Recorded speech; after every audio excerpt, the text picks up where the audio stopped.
Bismillahirrahmanirrahim. Assalamualaikum warahmatullahi wabarakatuh.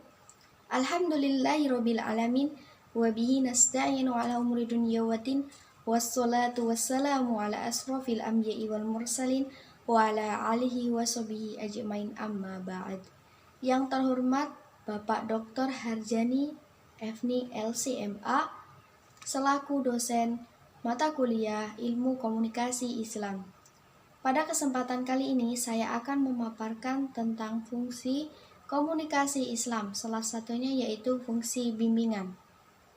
Manusia tidak mampu membaca pikirannya sendiri. Setiap permasalahan yang ada tidak semuanya mampu diselesaikan dengan sendirinya. Dan dalam kehidupan manusia tidak sepi dari yang namanya permasalahan. Maka dari itulah manusia sangat memerlukan orang lain untuk membantu, memberikan solusi, dan arahan agar permasalahannya cepat terselesaikan. Dalam ilmu komunikasi, istilah bimbingan disebut dengan irsyad.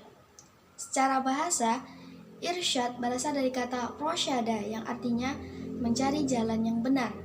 Sedangkan secara istilah adalah proses membantu seseorang dalam menyelesaikan permasalahannya melalui bimbingan dan arahan supaya permasalahan tersebut dapat terselesaikan.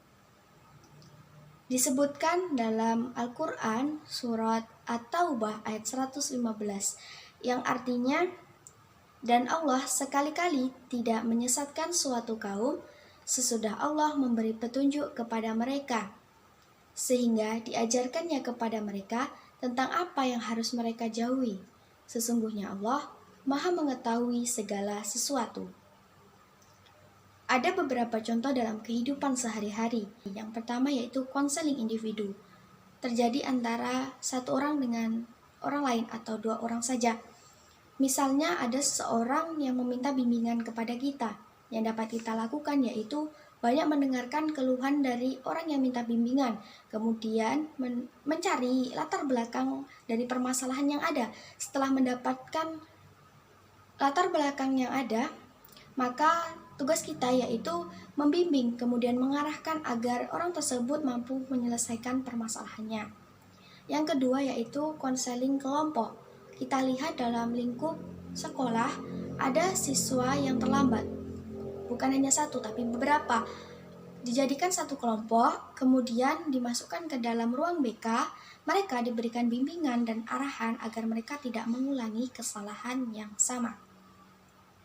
Selanjutnya, cara melakukan irsyad yaitu dengan bertatap muka secara langsung ataupun melalui aplikasi seperti Zoom, Google Meet, dan lain sebagainya.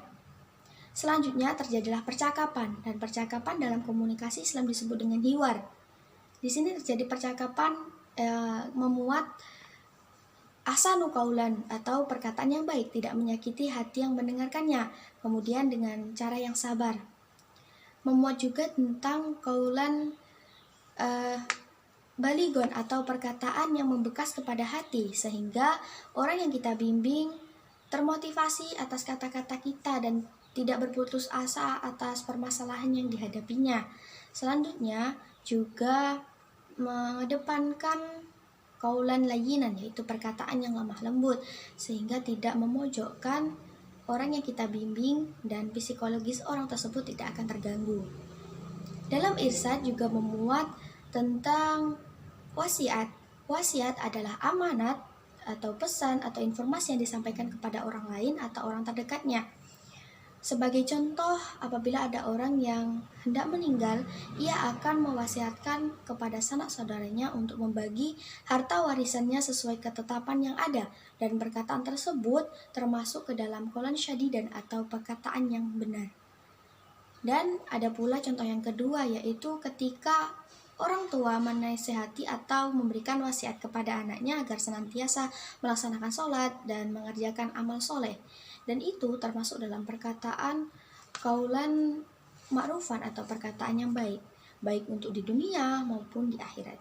Jadi dapat kita simpulkan bahwa fungsi bimbingan ini sangat penting bagi kehidupan manusia agar kita tidak terkontaminasi dengan lingkungan yang tidak baik sehingga kehidupan kita menjadi lebih terarah dan terbimbing ke arah yang lebih benar, ke jalan yang benar, bukan jalan yang sesat, sehingga hidup kita lebih tertata dan kita bisa lebih hidup bahagia. Wallahu a'lam bishawab. Sekian yang dapat saya sampaikan, kurang lebihnya saya mohon maaf. Wallahul muwaffiq ila aqwamit thoriq. Wassalamualaikum warahmatullahi wabarakatuh.